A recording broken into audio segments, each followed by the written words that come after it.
안녕하십니까. 성기영의 경제쇼 아나운서 성기영입니다. 지난 3일 비상계엄 선포 이후 전국 혼란이 커지면서 국회 법안 처리에 제동이 걸렸습니다. 중요한 법안들 이번 국회 회기에 처리되지 않으면 자동 폐기되는데요.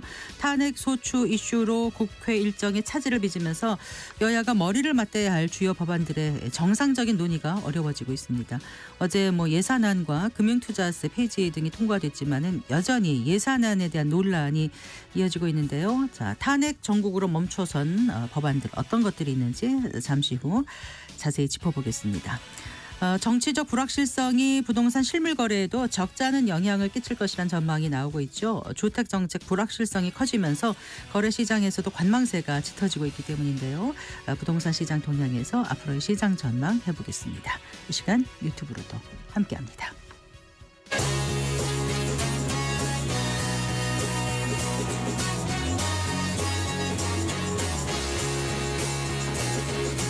경제 시야를 넓혀드립니다. 투자의 지름길을 안내합니다. 돈 되는 정보를 발견하는 시간. KBS 1라디오 경제쇼.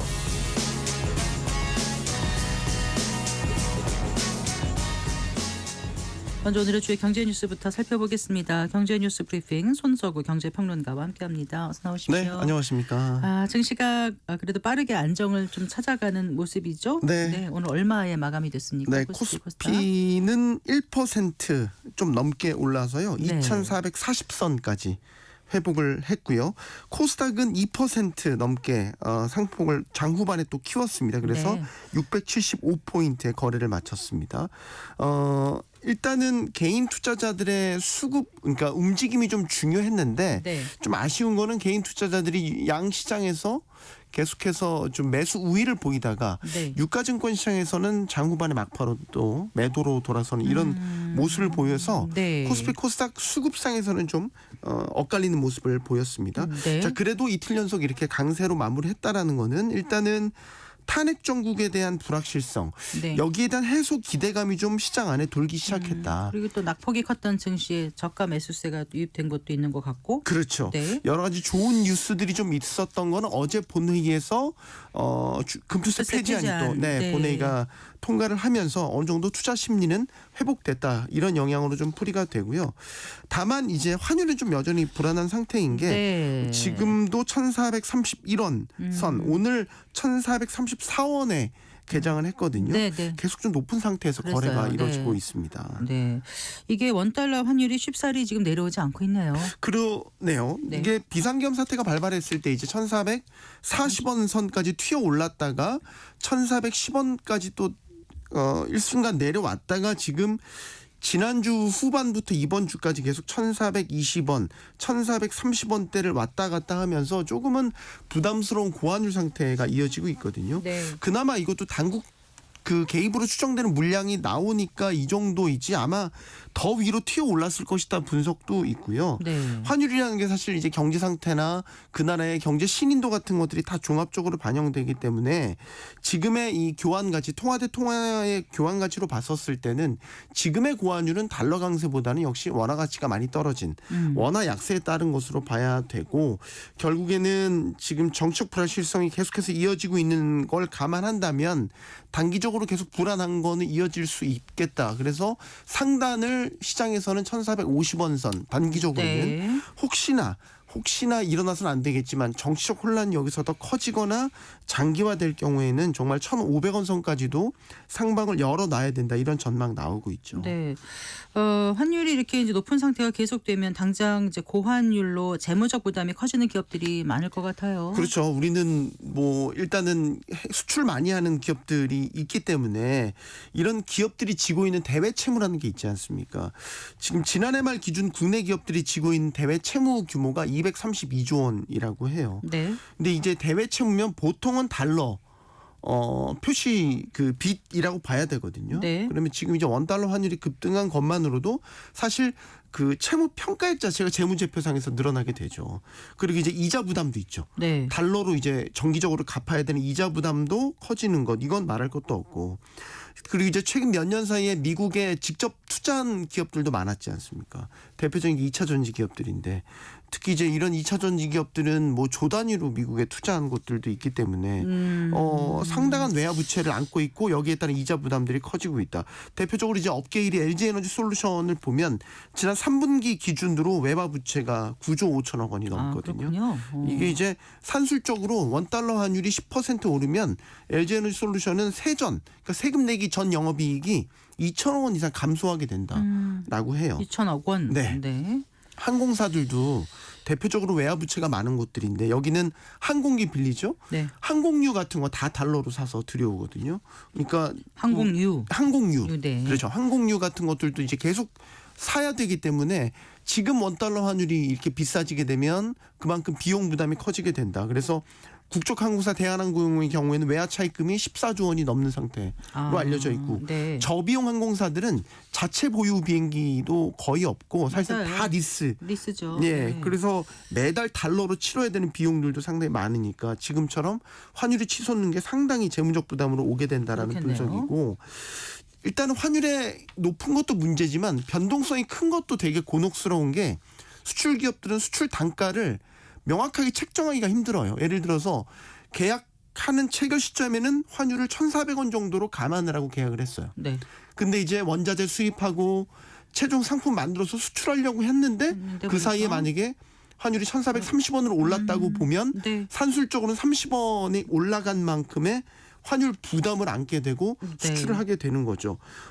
최악의 경우 이런 것들이 다 마진으로 깎여버리게 되는 그런 부분으로 오기 때문에 지금 이런 상황들은 예를 들어서 환율이 좀 높으면 수출 기업들한테 유리하다 이런 것들이 있지만 이것도 이제 예전만큼 통하지 않는 시대가 된 게 공급망 자체가 되게 복잡해졌기 때문에 환율이 오르면은 원자재 그 사들여오는 비용 부담이 커지기 때문에 지금의 고환율은 수입 물가 부담이 커진다. 기업들의 마진이 떨어지게 되는 요인이다. 이렇게 오히려 보는 게 맞다라고 보고 있고요. 네. 단기적으로 이런 것들을 이제 소위 이제 피하기 위해서 선물한 계약 같은 걸 하거나 그러니까 미래에 어떤 고정 가격으로 그 환율을 체결을 해서 계약을 네. 하거나 아니면 네. 보험 같은 거 드는 기업들도 있거든요. 근데 이것도 이거는 대부분 대기업 그렇죠. 얘기죠. 예. 중소기업들은 이런 거 못 합니다. 그래서 다 이렇게 환율 리스크에 노출돼 있는 그런 상태다라고 보셔야 될 것 같습니다. 네. 자, 이렇게 환율이 오르다 보니까 이제 지금 당장 가계 부담도 커지지 않을까 우려됩니다. 먹거리 물가에도 비상이 걸린 건가요? 어떻습니까? 그렇죠. 우리 그 식료품 우리 쓰는 생필품들은 다 국내에서 거의 만들긴 하지만 원재료는 다 수입해 오는 게 많잖아요. 그러니까 우리 연간 국내 식품 원재료 수입하는 규모가 50조 원 된다라고 하는데 이것도 다 사실 달러로 값을 치르니까 네. 결국에는 원재료 가격이 비싸지니까 최종 소비자 가격도 인상 압박을 받게 되는 건데 라면을 가장 흔한 예로 들게 되면 라면 면 만드는 밀 수입 100% 하죠. 네. 라면 면 만들기 위해서 튀기는 식용유 팜유라고 하잖아요. 팜유도 다 100% 수입하지 않습니까? 네. 2년 전에 러시아 우크라이나 전쟁 발발했었을 때 초기에 그때 이런 공급망이 딱 막히면서 그때 밀도 가격 되게 폭등했었고 팜유 가격도 되게 폭등했었는데 지금은 환율 때문에 이 비용 부담이 커지는 거니까 네. 이런 식품 업체들이 계속 가격 인상 압박을 받을 수밖에 없다라는 거고 보통 이게 2, 3개월 단위로 계약해서 이제 원재료를 들여오게 되는데 보니까 이제 그 환율이 좀 부담스러운 1,300원 후반대에서 1,400원대를 이렇게 넘나들기 시작한 게 보니까 10월 정도. 네. 10월. 예. 그러면은 이제 서서히 가격 인상 압박을 받게 되는 시기인데 지금 엎친 데 덮친 격으로 계엄 사태로 1,400원 중반대까지 지금 환율이 더 올랐으니까 당장은 업체들이 환율 부담을 조금 버틴다고 하더라도 이게 만약에 장기화 내년까지 이어지게 된다면 결국에는 다 제품 가격 인상으로 전가되지 않을까라는 걱정을 할 수밖에 없는 거고 하나 더 짚자면 원료값 자체도 지금 뛰고 있어요. 네, 그 코코아 가격 네. 많이 올랐잖아요. 예, 네. 이제 연말이니까 이제 성탄절 되면은 이제 초콜릿 소비도 많이 하게 되는 건데 네. 코코아 가격도 사상 최고가. 최근에 커피 원두 가격도 다 사상 최고가 기록했다는 소식 전해지고 있지 않습니까? 결국에는 먹거리 물가가 이렇게 올라가면 소비 심리도 더 경색될 수밖에 없고 해외여행 계획하신 분들은 지금 굉장히 예상치 못한 지금 난제에 놓이시게 된 것 같아요. 그나마 네.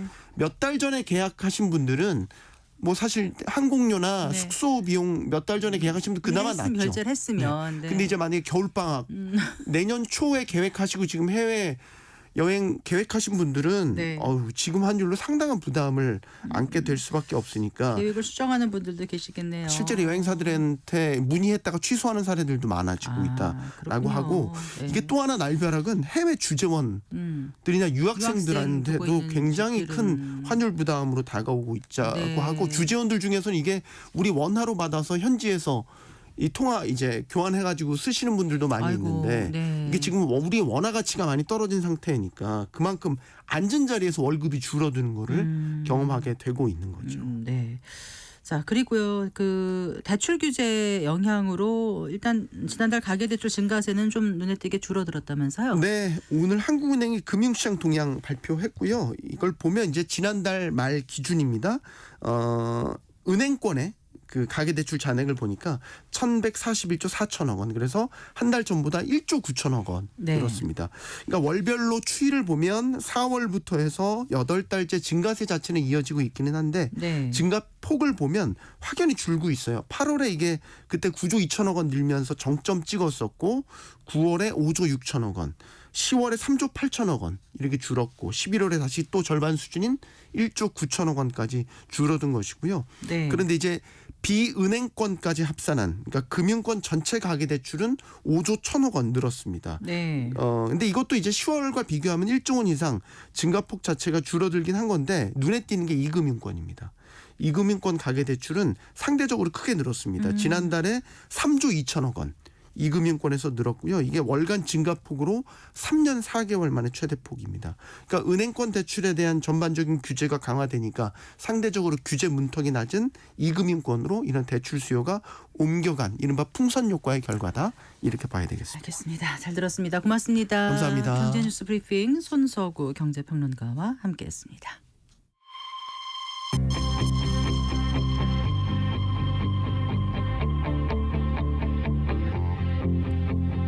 경제 전문가의 원포인트 레슨. 꼭 알아야 할 정보와 이슈를 알기 쉽게 풀어드립니다. 대한민국 경제 고수와 함께 투자의 맥을 짚는 KBS 1라디오 경제쇼. 진행의 성기영 아나운서입니다.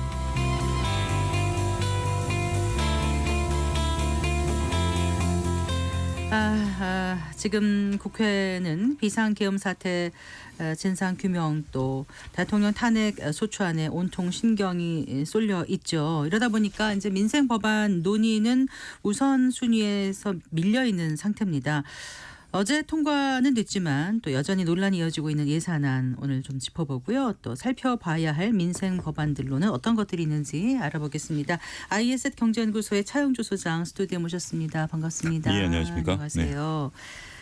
예, 지금 뭐 국회 상황 이해는 갑니다만 일단 그 탄핵 정국으로 인해서 연내 처리해야 될 민생 법안들이 뒷전으로 밀리고 있어서 관계된 분들은 걱정이 지금 많으실 것 같아요. 예, 뭐 세세하게 들어가면 여러 가지가 있겠습니다만 네. 지금 이제 국회 현재 계류돼 있는 법안이 119개가 계류돼 있습니다. 그렇다면서요. 예, 그러니까 이 계류돼 있다라는 것은 네. 뭐 그 안에 이견이 있을 수 있겠지만 이 네. 법을 우리가 필요로 합니다. 이 네. 법이 있어야 됩니다라고 정부라든지 국회 이제 여야가 제출한 법안들이고요. 네. 이것을 이제 심의해서 정식적으로 우리나라에 이제 필요한 것이냐, 이 법으로 발의되느냐. 네. 그러니까 계류됐다고 해서 다 법이 되는 건 아니지만 그렇죠. 네. 그거를 이제 심의하고 해야 되는 것들이 있는데 일단 상임위가 열려야 됩니다. 이제 네. 본회의보다는 각 이제 해당 부처에 되는 상임위가 열리고 상임위에서 이게 통과가 되고 나면 법사위를 통해서 가야죠. 이제 그 본회의로 가야 되는데 네. 일단 상임위조차도 지금 열리지 않는 몇몇 상임위들이 있다라고 하네요. 그래요. 그러다 보니까 네. 그거가 통과되고 법사위로 가서도 지금 법사위는 또 다른 문제로 복잡하긴 한데 네. 그러다 보니까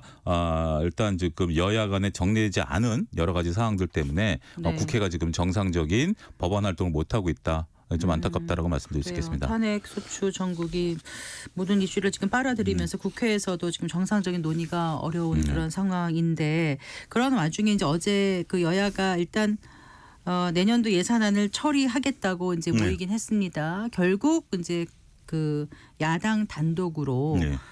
국회 본회의에서 내년도 예산안이 처리가 됐어요. 이 얘기를 좀 해주세요. 일단. 예. 우리가 이제 지난달 29일 예결위에서 내 예산안은 이제 예결위에서 673조로 이제 민주당안이 통과가 됐습니다. 그걸 이제 앞서 언급드렸던 것처럼 이제 본회의에서 이제 되는 건데, 네.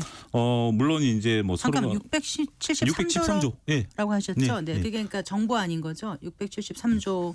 아니, 그 3천억 민주당안입니다. 저 정부안이 677조였고 민주당안이 673조입니다. 예. 착각했어요. 673조 네. 이제 민주당 예결위에서 통과가 됐고, 네. 그게 이제 어제 본회의에서 통과가 됐습니다.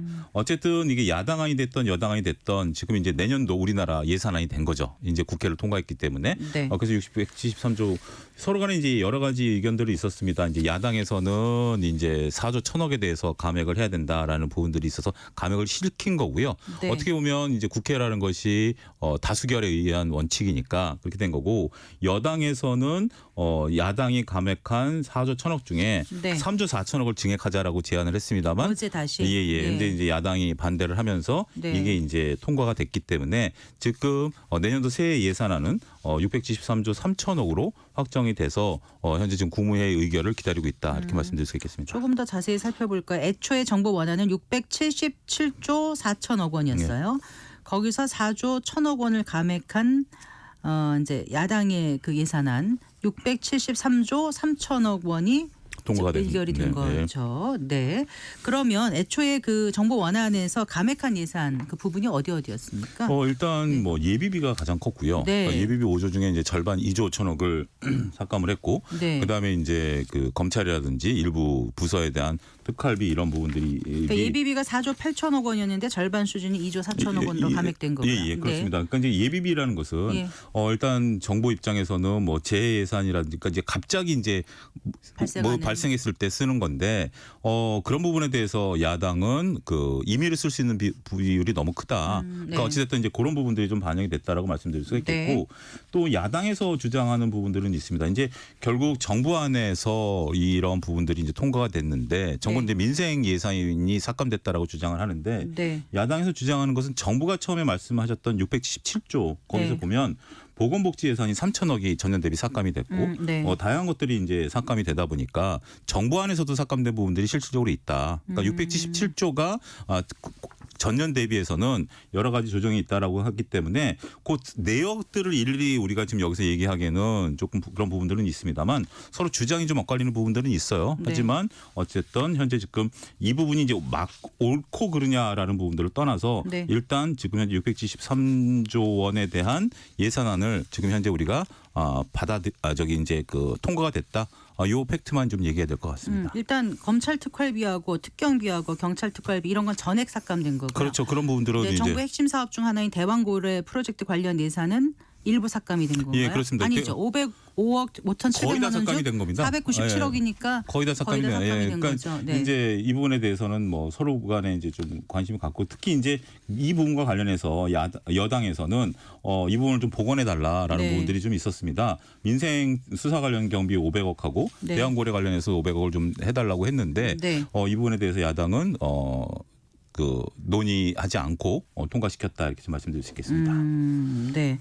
어쨌건 여야 간 합의 없는 예산안 통과는 헌정사상 처음이라는 거 그렇죠. 아닌가요? 이제 우리가 뭐 과거에도 뭐 이견은 다를 수는 있었습니다만, 결국 이제 근데 이런 부분들을 좀 보셔야 될 것 같아요. 그러니까 네. 예산안을 통과하는 데 있어서 보통 그러니까 국회에서 네. 예산을 증액할 수는 없습니다. 그러니까 이제 정부안이 넘어오면 네. 그거를 이제 감액은 가능하지만 네. 증액은 불가능하거든요. 그러면 그동안 뭐 지역구 쪽지 예산이라는 건 뭐냐라고 이제 청취하시는 분들은 궁금해하실 수도 있어요. 근데 네. 이게 이제 예결 소위라든지 다양한 이제 예산을 검토한 과정에 있어서 네. 정부와 여야가 서로 이게 조정을 하는 거거든요. 네. 그런데 이제 그런 과정이 없었다라는 거죠. 그러다 보니까 정부와 결국은 네. 서로 간의 이견을 이제 좁혀가는 과정이 있었어야 되는데, 그게 안 되면서 예, 그게 안 되다 보니까 해결로 야당이 이제 그거를 이제 단독으로. 넘겼고 예. 그렇게 됐기 때문에 야당 독자적으로 한 사례가 됐다 이렇게 말씀드릴 수 있겠습니다. 정부 여당에서는 민주당 감액금 1조 6천억 원 복원하고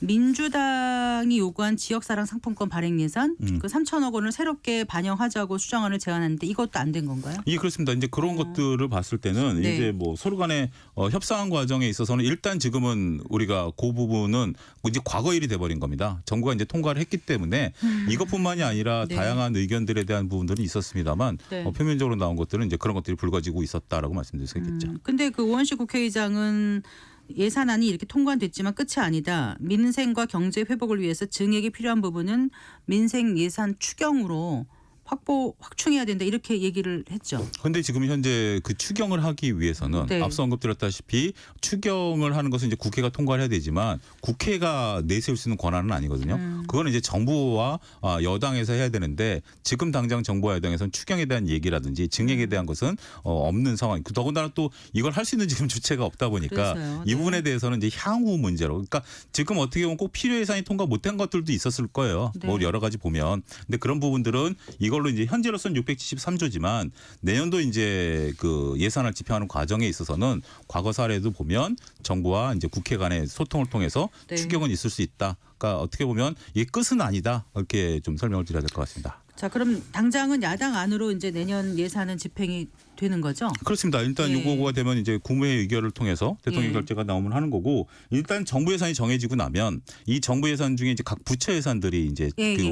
확정이 되는 겁니다. 그러니까 네. 우리가 이제 예산을 올렸지만 결재가 나야 되는 거 아니겠습니까? 그렇죠. 이제 결재가 났기 때문에 네. 각 부서의 예산안이 정해지고 부처별로. 부처별로 정해지고 지자체도. 그다음에 이제 요거에 기준을 해서 이제 네. 각 지자체도 예산을 결정을 예. 하는 겁니다. 그렇기 네. 때문에 그래서 이제 어찌 됐던 이 시국에서도 국회가 어떤 식으로든 예산을 확정해야 나머지 이제 지자체까지 예산을 확정할 수 있는 그렇죠. 부분들이기 확정 안 때문에 하면 큰일이죠. 그렇죠. 이게 네. 굉장히 더 뭐 이게 지금 뭐 증액이냐 감액이냐를 떠나가지고 일단 확정하고 나중에 조정하면 되는데 네. 확정조차 안 되면 우리가 준 예산이라 그래서 네. 올해 예산 상태로밖에 편성을 못합니다. 그러니까 미국과 좀 다릅니다. 미국은 이제 셧다운이 일어나는데 우리는 그런 건 아닌데 네. 이 준 예산이 정부의 활동을 할 수 있지만 새로운 프로젝트를 못 해요. 그렇겠죠. 네, 그러니까 네. 어찌 됐던 뭐 감액이 됐던 뭐가 됐던 정부안이 통과가 됐다라는 측면에 있어서는 어떻게 보면 이제 그 예산이 쭉쭉쭉 확정이 될 수 있는 길을 열어줬다 이렇게 말씀드릴 수 있겠습니다. 그리고 이제 어제 그 금융투자 소득세 폐지 그리고 예. 가산자산 과세 2년 유예 이거는 이제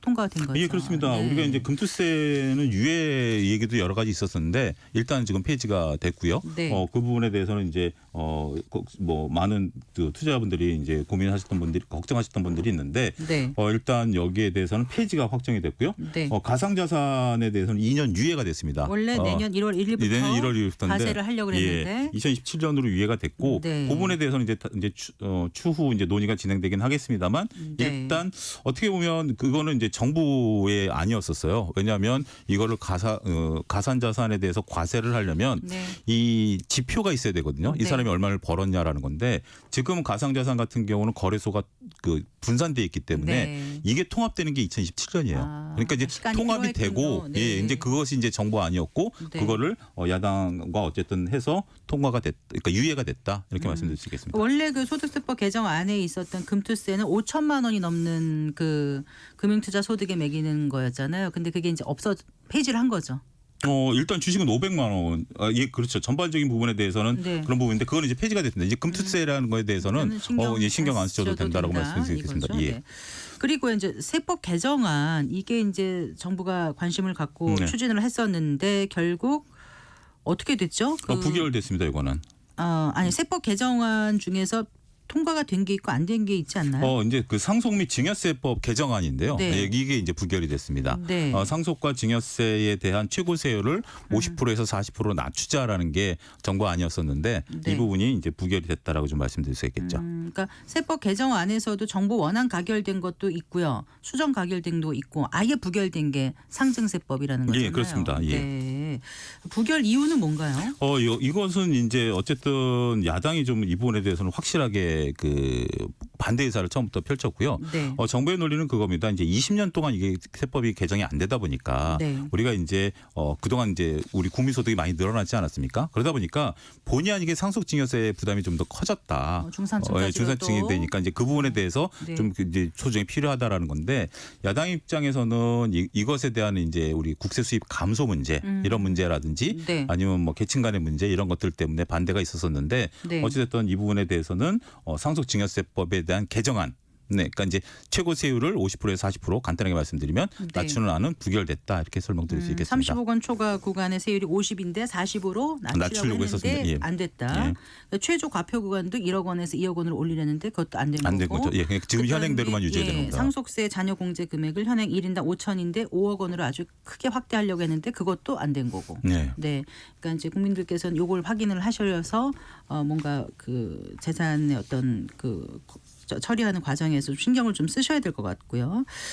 자, 국회가 그 이제 지금 정말 꼭 해야 되는 거 당장 필요한 법안들 급한 대로 이제 논의하는 것 같은데 네. 아까 말씀하신 것처럼 119개 예. 법안이 계류 중이라고 네. 하잖아요. 어떤 것들이 있습니까? 우리가 좀 챙겨봐야 될 만한 좀 네. 민생과 관련된 법안들 이 시간 청취하시는 분들이 좀 관심 있으실 것 같아서요. 일단 지금 뭐 여러 가지 나름대로 각각의 이해관계와 이제 그런 부분들이 있을 텐데 네. 일단 부동산 관련해서 일기 신도시를 이제 우리가 다시 재개발 재건축한다라는 거 아니겠습니까? 일기 그런데 신도시 특별법이었나요? 예, 그게요? 그 부분 이제 네. 선도 지역을 아, 먼저 맞아요. 네. 이제 지정을 해서 어디부터 이제 시작을 할 거냐라는 건데 그 법이 지금 현재 계류돼 있습니다. 그렇기 때문에 선도 지역이 정해져야 여기서부터 이제 1, 2주 전인가 발표되지 않았었나요? 원래 선도지요? 선도 지역에 대한 이제 그 법이 통과가 돼야 되는데 네. 그게 이제 통과가 안 된 거죠. 그 지역에 대한 이제 지정을 하고 그때 이제 후속 법안이 들어가야 되는데 네. 그다음에 또 이제 하고 있는 게 이제 의료 관련된 법안들이 아, 다 맞아요. 줄줄이 서 있다라는 네. 것들이죠. 네. 지금 현재 병원이라든지 이용에 불편도 있으신 분들도 있고 한데 네, 네. 이 부분에 대한 것들이 현재 지금 다 줄줄이 뭐 여러 가지 법안들이 있습니다. 뭐 특히 이제 간호사를 이제 대용으로 PA 간호사를 하겠다, 뭐 이런 예. 부분들까지 해가지고 의료와 관련된 모든 법안들이 지금 다 서 있다라는 부분들이고요. 네. 이런 부분들은 어떻게 보면 개정안이라든지 아니면 그냥 시행령이라든지 이렇게 지정할 수 있는 부분들이라 요거는 이제 통과가 의외로 쉽습니다. 근데 문제는 새로 만드는 법들이 지금 현재 멈춰 있는데 어디 의료와 이런 관련돼서요? 것들은 아니면은 아니요 이제 이 부분이 전반적으로 네. 새로 만드는 법 중에 가장 중요한 것은 반도체 특별법이라든지 네. 지금 현재 인공지능과 관련해서 전력 인프라와 관련된 전력망 법안들이라든지 확충 확충법 네. 그다음에 이제 탄소를 줄이는 관련 법들 네. 이런 것들은 법이 새로 만들어지는 겁니다. 그러니까 이제 사회 현상이 변하다 보니까 이것에 대한 이제 필요성을 느끼게 되고 새로운 법안을 만들 때 근데 우리가 새로운 법을 만들 때는 굉장히 자구 신경을 수정까지 들어가거든요. 자구 심사까지 해야 심사까지 되잖아요. 들어갑니다. 네. 이게 이제 그렇기 때문에 법사위에서 굉장히 이런 것들을 이제 보는 거거든요. 그러니까 그만큼 우리가 시간이 걸려야 되는 거고요. 법입니다. 그러니까 네. 보통 우리가 일반 상임위에서 통과한 법을 법사위를 통과하는 이유가 네. 법률적인 문제를 한번 검토하는 그렇죠. 거거든요. 네. 그래서 법사위를 통과하는 거고 새로 만들어진 법에 대해서는 이해 충돌이라든지 기존 법의 체계를 무너뜨리지 않느냐라는 부분들 그렇죠. 때문에 법을 만드는데 예, 법에 저촉되는 법이 거거나 안 되니까 상충되는 게 예. 생기면 안 되잖아요. 근데 그런 걸 해야 되는데 지금 법사위가 지금 다른 일을 하고 있는 상황이 되다 보니까 네. 이런 부분들이 있고 또 한 가지는 또 우리가 전세 사기 특별법에 네, 대한 네. 이제 구해자 그 이제 그 구제에 관한 법률 이것도 멈춰 있습니다. 상당히 네. 좀 안타까운데 그러니까 어떻게 보면 뭐 다 정말 우리가 나하고 상관이 없다 하더라도 지금 이거 들으시는 분들 맞아 그런 법들은 필요한 반도체 법들이지 특별법 나하고 상관없는 것 같지만 크게 봐선 영향을 있는 미치는 거죠. 거고요. 우리나라 발전에 있어서 네. 필요한 것들이고 네. 뭐 신도시 개발관 건설사들 지금 어렵대는데 네. 그런 법들 뭐 의료 뭐 이런 것들 다 지금 아유, 그렇죠.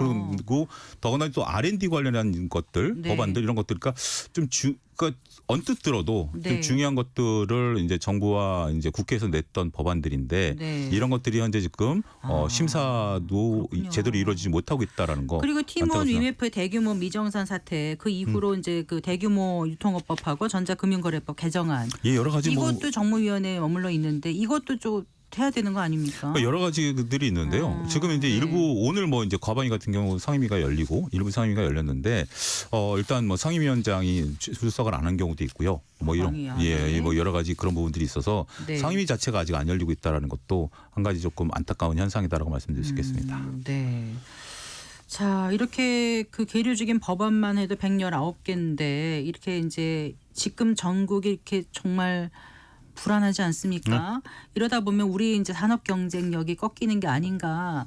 막연하게들 지금 불안해해요. 그렇죠. 수치로 보면은 일단 12월 수출은 어떨지도 지금 걱정이고요. 네, 어떻게 좀 지켜보셨어요? 예, 상당히 좋고 뭐 일단 뭐 자산 시장, 주식 시장만 놓고 보더라도 네. 변동성이 지금 굉장히 확대돼 있는 상황이죠.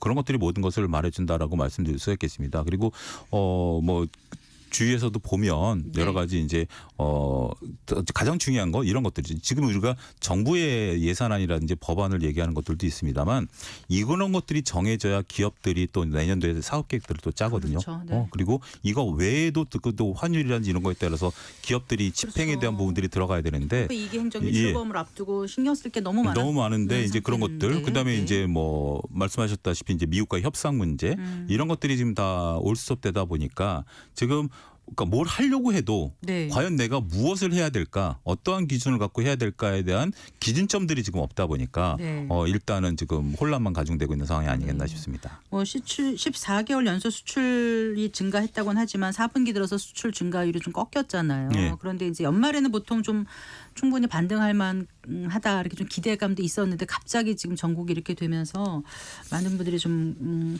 걱정하고 있는 그런 상황입니다. 자. 그러면 지금 이게 계류되어 있는 법안들 네.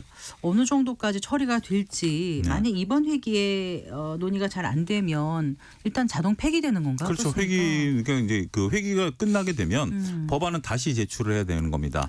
그렇기 네. 때문에 이제 법안 다시 이제 제출한다라는 것은 뭐 기존 법안을 그대로 이제 제출해도 되는 거고 네. 수정안을 내도 되는 것이긴 한데 근데 일단 지금 이제 회기가 끝나고 나면 지금 네. 이제 뭐 임시 회의 같은 경우가 열리는데 그 이제 정치 일정으로 지금 열린다라는 얘기들이 좀 있지 않습니까?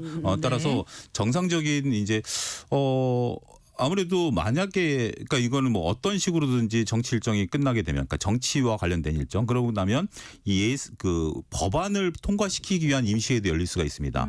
과거 이제 그런 사례들도 네, 있거든요. 네. 그렇기 때문에 이렇게 구분하는 거죠. 우리가 일단 국회를 열어서 여러 가지를 처리해야 되는 것들도 있습니다만 정치 일정을 처리하기 위해서 국회가 열리는 것처럼 법안을 처리하기 위해서도 국회가 열리거든요. 네. 그러니까 이제 그런 부분들에 대해서는 조금 이제 국민들께서 좀 요구를 해야 될 것들은 하지 않을까 싶습니다. 그 하나 궁금한 게 예. 통과된 법안도 원래는 국무회의 의결을 거쳐서 대통령이 사인을 해야 그렇습니다. 법률로서 효력 발생하는 그렇죠. 거죠. 예. 그런데 혹시라도 예. 그게 이제 권력 공백 이런 게 생겨서 국정이 좀 어려워지면은 그럴 땐 어떻게 되는 거예요? 그러니까 일단 지금 국무회의가 지금 이제 예산안 같은 경우 네. 우리 613조가 국회를 통과한 거거든요. 예. 법적인 절차가 이제 통과된 거죠. 이제 국무회의 의결이고 네. 그다음에 이제 대통령이 현재 계시니까 사인을 하시면 되는 거고 만약에 대통령이 이제 뭐 탄핵이라든지 뭐 이런 부분들 이제 거론되고 있으니까 그러면 이제 그걸 이제 권한을 물려받는 분이 있거든요. 네. 근데 그분이 사인하시면 효력은 나타나는 겁니다. 네. 과거에도 우리가 이제 총리께서 그런 권한을 행사하셨던 것처럼 그러니까 이제 절차상의 문제는 없어요. 권한대행이 할 수 있는 것과 없는 게 있는데 이건 할 수 있는 그렇죠. 부분이라는 예산안은 말씀인 충분히 할 거죠? 수 있는 거죠. 그런 네. 부분들이기 때문에 지금 이제 국무회의에서 일단은 이제 정부로 넘어간 거니까 네. 그게 이제 어제 통과됐으니까 이제 정부로 넘어가는 시간이 있을 겁니다. 국무회의는 보통 화요일에 열리나요? 네, 어떻습니까? 여러 가지 지금 이제 상황에 따라 좀 다르기 때문에 이게 이제 정부로 넘어가는 시간이 있을 거고 네. 그거를 이제 정부가 받아서 의결을 하는 그런 절차가 남아 있다라고 말씀드릴 수 있겠고 예산안이 통과된 거에 대해서는 제가 볼 때는 특별히 뭐 정부에서 이 부분에 대해서는 어떻게 할 수 있는 뭐 거부권 행사할 수 있는 것도 아니니까 네. 이 부분에 대해서는 이제 통과되는 건데 예산안보다 더 중요한 것은 이제 다른 법안들이 아니겠나 네. 좀 말씀드릴 수 있겠습니다. 민생 법안 처리 꼭 돼야 될 텐데 어떤 것들이 필요할지 끝으로 한 말씀 해주신다면은요. 일단 지금 다행스러운 것은 어떻게 보면 예산안이 처리가 됐기 때문에 일단 돈은 일단 쓸 수 있다라는 부분들이다라고 좀 말씀드릴 네. 수가 있겠고 지금 우리가 가장 중요한 것은 이제 바닥 경기가 워낙 안 좋기 때문에 맞아요. 그런 것들에 대한 우선순위를 좀 정해서 119개를 동시에 다 통과시킬 수는 없으니까 네. 일단 지금 당장 필요한 뭐 의료법이라든지 아까 말씀하신 전자상거래법이라든지 네. 뭐 이런 법들을 좀 우선순위를 둬가지고 먼저 통과시키고 그 다음에 좀 묵직한 법안들은 좀 시간이 걸리더라도 그런 식으로 좀 처리를 좀 당장 체감되는 것부터 부터 좀 해줬으면 네. 그런 것들을 국회가 운영의 묘를 좀 부여줬으면 좋지 않겠는가 네. 말씀드릴 수 있겠습니다. 불안감을 좀 내려놓고 또 소비를 완전히 줄이지 않도록 그렇죠. 좀 해줬으면 좋겠습니다. 예, 잘 들었습니다. 예, 고맙습니다. 감사합니다. IS 경제연구소의 차영조 소장과 함께했습니다.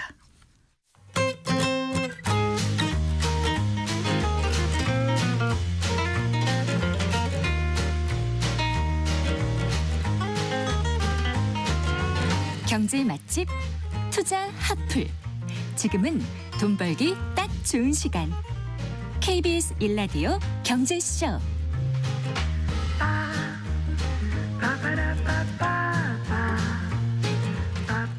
4시 39분입니다. 한 주간 집값 동향 살펴보고 실생활에 도움이 되는 부동산 관련 소식들 전해드리겠습니다.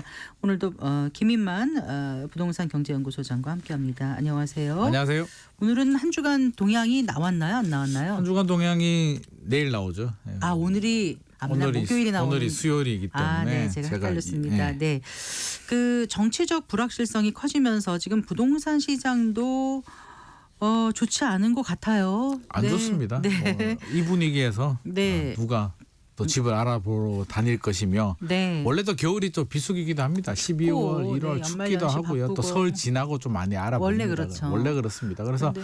여러 가지가 안 좋은 게 좀 겹친 것 같아요. 네. 단기 급등에 대한 피로감에 대출 규제에 경기 불확실성에 미국 트럼프 불확실성까지 굉장히 어깨가 좀 무거웠는데 거기에 또 국내 정치 불확실성까지 더해지면서 전체적으로 많이 얼어붙었는데 일단 거래량이 굉장히 많이 줄어들었습니다. 아, 네. 12월 거래량이 현재까지 105건으로 서울 아파트 거래량이 언제 12월? 12월입니다. 아 오늘이 12월 11일이죠. 11일이니까요. 아, 그래서 3분의 1이 지났죠. 3분의 1이 지났는데 100건이라고 합니다. 105건. 105건이면 뭐 우리 보통 10월, 11월이 한 3,000건대 정도 남았거든요. 3,000건대면 지금 3분의 1이 지났는데도 100건이라는 얘기는 1000건의 10분의 1 정도다. 올스톱이라고 네. 보셔야 될 것 같고요. 예. 하루 평균 거래량을 보게 되면 보통 하루에 한 100건 정도 거래가 됐었거든요. 하루에 네. 100건인데 지금 10일이 지나서 100건이라는 얘기는 네. 거의 10분의 1 토막이 났고 매매가요? 매매가요. 제가 볼 때는 그냥 뭐 거래를 거의 안 하고 집을 사려는 분들은 그냥 다 발을 뺐다. 그냥 관망을 하고 있다고 보여지고 전체적으로 전세 월세까지도 지금 계약이 안 되고 이 있습니다. 거래는요. 네. 계약서를 쓴 거래요? 아니면 잔금을 치른 걸 기준으로 해요? 이거는 잔금까지 한 걸 말하는 아, 거죠. 네, 알겠습니다. 네. 그래서 전세 월세도 같이 떨어지고 있기 때문에 전체적으로 뭐 분위기가 좋진 않고 주택산업연구원에서 아파트 입주 전망 지수 12월 지수가 나왔는데 역시 11월보다도 떨어졌습니다. 101.9에서 90.6으로 떨어졌고요. 또 떨어졌군요. 뭐 전체적으로 다 떨어지고 있습니다. 분양 지수라고 있거든요. 건설 하시는 분들이 분양이 잘 될까? 네. 안 될까를 설문조사에서 100을 넘어가게 되면 그래도 분양 좀 잘 될 것 같아. 100 아래로 내려올수록 분양 안 될 것 같아. 계약자들이 청약도 안 할 것 같아라는 분위기인데 수도권은 그래도 좀 괜찮았잖아요. 그런데 지금 매매 전망 지수가 108.8에서 83.4로 지금 급락을 했습니다. 최근에 여러 가지 정치 불확실성 때문에. 그래서 전체적으로 다 얼어붙고 있고 특히 이제 건설업계는 우리 개인들은 안 사면 되잖아요. 안 사면 되고 파는 사람들은 안 팔아도 되는데 네. 건설업계는 지금 PF에 아직 발목이 붙잡혀 있고 지방 미분양이 많이 누적이 된 상태에서 안 하더라도 시간이 지날수록 금융 비용들은 계속 나가고 있습니다. 그래서 지금 건설업계들은 우리가 알고 있는 것 이상으로 매우 어려운 상황입니다. 자, 매우 어려운 상황이라고 하셨는데 부도가 나거나 그 폐업을 하는 건설사가 꽤 많다고 하더라고. 5년간 최대치라고 하던데 이렇게 되면 이제 주택 공급에 또 차질을 빚게 되는 거 아니에요? 차질을 주겠죠. 지금 가장 걱정되는 부분이기도 한데 네. 최근에 이제 이런 정치적 문제가 생기기 전에도 지금 어려웠기 때문에 올해 부도난 건설업체가 27건이라고 하는데 건설회사들이 5년간 최고치고요. 부도업체의 85%는 지방에 있는 또 그런 건설사들입니다. 그래서 건설사들이 지금 폐업을 계속 하고 있는데 12월에 이렇게 되게 되면 아마도 조만간에 몇 달 안에 폐업 건수는 엄청나게 많이 늘어날 것으로 좀 걱정이 되는 부분입니다. 앞서서 이제 공급 얘기를 해주셨는데 공급의 주체가 이제 공공이 있고 민간이 있는데 공공 같은 경우는 LH나 SH 공공이 많이 해줘야 되는데 우리나라는 한 2대 8 정도 비율입니다. 20%를 공공이 해주고 80%가 민간을 해주는데 공공 같은 경우도 지금 같은 분위기에 또 이렇게 열심히 추진하기는 어려울 것 같고요. 민간은 지금 인허가나 착공 물량이 전체적으로 많이 줄어든 상태에서 입주 물량도 제가 여러 번 말씀드렸습니다만 내년보다는 후내년이 더 어렵다. 2026년, 2027년에 입주 물량이 많이 줄어드는데 최근에 건설업계가 이렇게 어려운 걸 하다 보면 이런 상황에서 건설업계가 땅을 사서 신규 사업을 하는 건 현실적으로 불가능하기 때문에 생각보다 좀 오래 갈 수도 있겠다. 입주 부정 현상이 저는 좀 장기화될 가능성이 있을 것 같습니다. 네.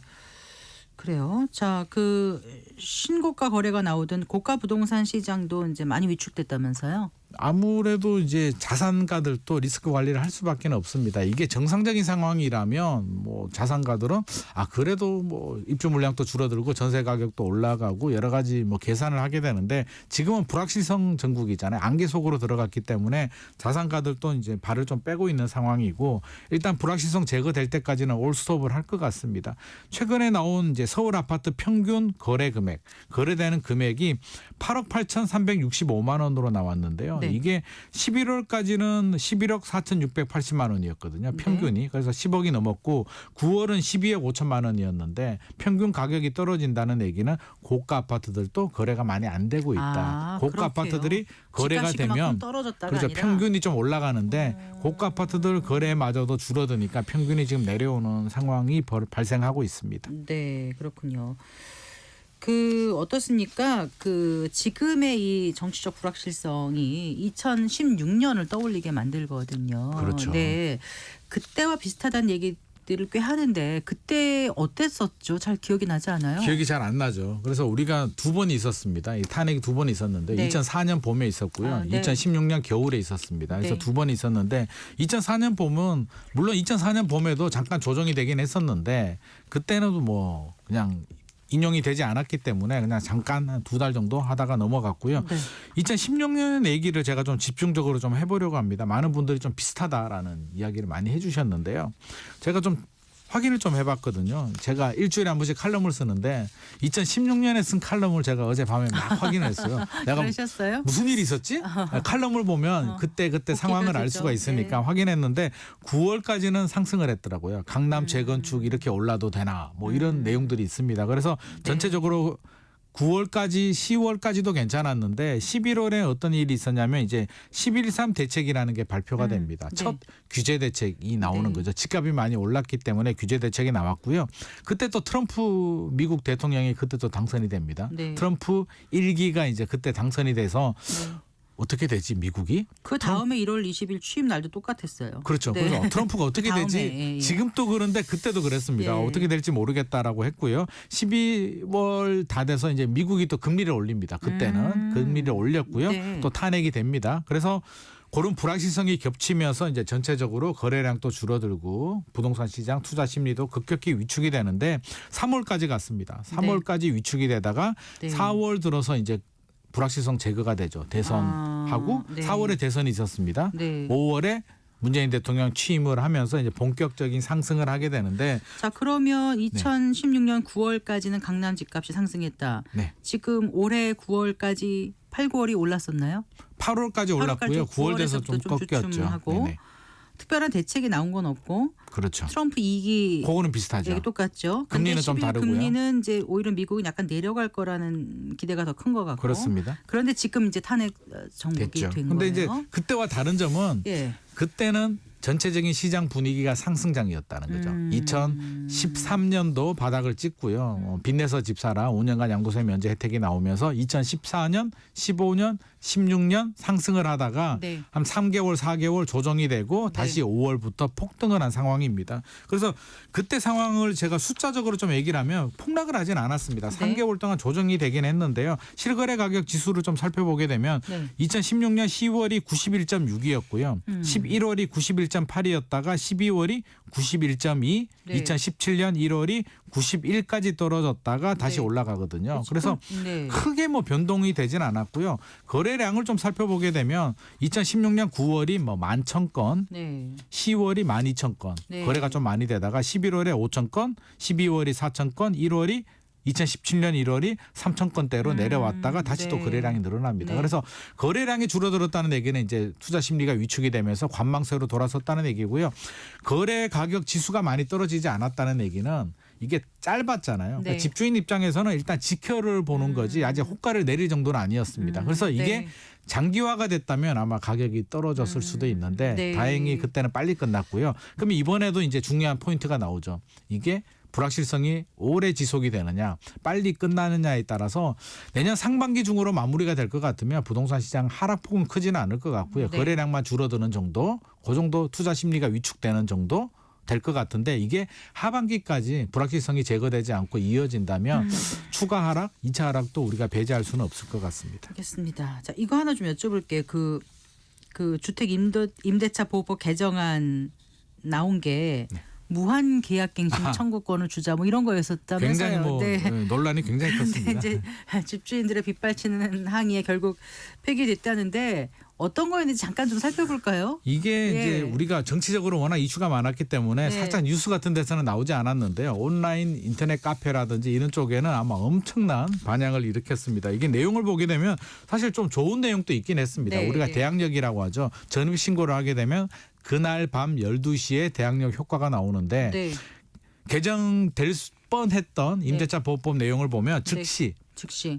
전입 신고하면은 즉시 효과가 그래야 나오도록. 돼요, 사실은. 네, 맞습니다. 그래서 네. 이거는 제가 좋은 내용이라고 제가 말씀을 드리는 거고요. 예. 세금 체납을 할 수 있잖아요. 그러면 그러니까요. 계약하고 15일 이내에 집주인이 국세, 지방세, 납세 증명서를 세입자한테 네. 공급하도록 이런 계약하고 내용들은 그것도 좋네요. 이런 내용까지는 좋았는데 이제 네. 문제가 어디서 생기냐면 계약갱신 청구권 있잖아요. 네. 2+2 네. 2년 살고 한 번 청구하면 2년 더 살 수 있는데 네. 1회뿐인 계약갱신 청구를 1회를 폐지하고 네. 제한 없이 영구 무제한으로 계약갱신할 수 있게. 그러니까 임대인, 소위 말하는 집주인이 안 들어가는 한 네. 내가 살겠다면 계속 살게 해주고 계속 살 수 있게 그러면 해주겠다. 임대료 상한선은요? 그 유지가 되는 거죠. 어머나. 계속. 네. 그래서 이제 강력한 반발이 생겼던 거고요. 네. 또 거절할 수 있는 사유 중에 집주인이 입주할 수도 있고요. 세입자가 임대료를 안 낼 수도 있잖아요. 그렇죠. 안 내면 2번 안 내면 이제 거절할 수가 있는데 네. 야 2번은 너무 짧으니까 3번으로 좀 바꿔주자. 3회요. 네, 3회로 바꿔주게 월세 됩니다. 일대기인가 그거는요? 뭐 아무래도 월세가 되겠죠. 전세는 네, 내는 게 전세는 없으니까. 2년에 한 번 보통 반전세가 하니까. 있을 수도 있으니까. 네. 아무튼 임대료를 2기 연체하면 거절할 수 있었는데 네. 3기 연체로 하고 아. 집주인이 바뀌게 되면 세입자한테 통보가 가도록 네. 하는데 요거까지는 좋았잖아요. 네. 그러면 세입자가 지위 승계를 거절하게 되면 2달 이내에 계약 해지를 해줘야 된다. 보증금 반환을 해줘야 된다는 네. 건데 2달 이내에 어떻게 반환을 해주냐라고 해서 반발이 굉장히 컸고요. 결국에는 이제 공동으로 이렇게 서명하신 분들 중에 한 5분이 이탈을 하게 되면서 법안은 또 폐기가 됐습니다. 그래서 영원히 임대인인 사람도 없고 영원히 임차인인 사람도 없을 수 있지 않습니까? 그렇죠. 그래서 이게 어느 한쪽에 너무 유리하게만 되는 거는 좀 만약에 이렇게 된다면은 이제 안 됐습니다만 예. 저는 굉장히 걱정을 많이 했어요. 아, 왜 했냐면 그러셨어요. 네. 집주인들 중에 그래요. 세입자를 위해서 제가 그러면 정부 뜻을 따라야죠. 국회 뜻을 따라야죠 하는 집주인이 몇 명이나 있겠습니까? 그렇지 않죠. 그러면 어떤 선택을 하냐면 월세로 전환하게 됩니다. 그러면 네. 전세 공급 물량은 줄어들게 되고 네. 월세 가격 올라가게 되고요. 네. 팔아버릴 수도 있잖아요. 결국 또 매매 가격에도 또 자극을 줄 수도 있기 때문에 여러 가지 부작용들이 많이 생깁니다. 기존의 전세 보증금을 돌려줘야 월세로 전환을 하죠. 능력이 되시는 분들은 아니면 팔아버릴 수도 있고 여러 가지 부작용들이 네. 생기니까 저는 네. 시장에 자극을 주게 되면 왜곡이 되고 끊임없는 부작용들이 생기니까 아무리 좋은 정책이어도 부작용까지 충분히 고려를 해서 신중하게 좀 정책을 만들면 좋을 것 같습니다. 네. 근데 최근에 그 전세 사기가 뭐 워낙 문제가 되고 있는데 네. 공인중개사가 사기를 당한 사건이 있었다는 건 무슨 얘기예요, 참? 이게 신탁 사기입니다. 네. 사기도 이제 전세 사기도 여러 가지 유형들이 있는데요. 이제 이번에 용인에서 발생했던 문제는 이제 신탁 사기라고 합니다. 네. 모 아파트가 있었는데요. 이게 이제 미분양이 발생하게 됩니다. 옛날에 10년 전에 이제 미분양이 많이 발생하다 보니까 지역주택 조합이었는데요. 미분양이 네. 발생하니까 처리가 안 되니까 이제 처리하는 업체로 넘기게 됩니다. 네. 넘기게 되는데 이게 정상적으로 되면 괜찮은데 공인중개사 분도 이제 사기를 당한 이유가 신탁 사기는 신탁을 우리가 익숙하게 접하는 그렇죠. 문제가 아니잖아요. 네. 그래서 신탁사로 소유권이 넘어가게 됩니다. 네. 그러면 소유권은 신탁사면 우리가 신탁 물건은요 계약을 할 표현돼 때 있지 않아요? 그러면 신탁사하고 계약을 해야 되는데 네. 이분들이 어떻게 하냐면 소유권 실질적인 소유권은 우리한테 있다라고 해서 이제 사기를 하게 되는 거죠. 아, 그래요. 네. 네. 그래서 왜 결정적으로 사기에 넘어가냐면 네. 법무법인이 등장합니다. 이제 아. 변호사가 등장하는데 우리가 공인중개사는 좀 안 믿을 수도 있는데 네. 변호사가 등장하게 되면 그럼 믿음이 가는 거죠. 신뢰도가 올라가거든요. 네. 그래서 변호사가 가담을 하면서 이렇게 문제가 생겼기 때문에 네. 63명, 63가구가 이게 당했다고 합니다. 그래서 네. 실제로 내가 입주하려고 하니까 그 집에 불이 켜져 있는 거죠. 다른 사람이 살고 있는 집이 어머나. 있을 수도 있고. 그래서 네. 지금 그게 문제가 되는데 우리가 신탁 같은 경우는 특별히 주의를 해야 되고요. 네. 한 번 더 강조 말씀드리면 신탁 등기가 된 곳이 네. 집주인입니다. 임대인이니까 반드시 계약은 신탁사와. 수탁사하고 반드시 하셔야 됩니다. 알겠습니다. 잘 들었습니다. 고맙습니다. 감사합니다. 네, 김인만 부동산 경제연구소장과 함께했습니다. 마칠 시간입니다. 성기영의 경제쇼 오늘 순서 여기까지입니다. 아나운서 성기영이었습니다. 고맙습니다.